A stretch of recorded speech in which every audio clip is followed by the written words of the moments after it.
ఆయన చెయ్యలేనిది ఏముంది లోకంలో?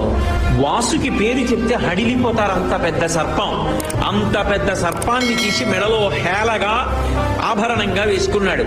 ఆదిశేషుడు 1000 పడగలతో భూమిని మోస్తాడు.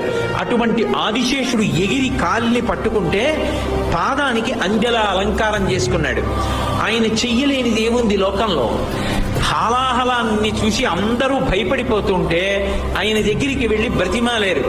అందరూ హాలాహలం తరువుకొచ్చేస్తోంది, కాల్చేస్తోంది అని భయపడి చని కైలాసముజొచ్చి శంకరుడి వాసద్వారముంజేరి ఈశని దవ్వారిగులు అడ్డుపడ్డ తలమంచుందొచ్చి కుయ్యో బొర్రో విను మాలింపుము చిత్తగింపుము దయన్ వీక్షింపుమం చంబుజాననము ఖిల్కరి రక్తరక్షణ కళా సంరంభుని శంభుని అంటారు పోతన గారు.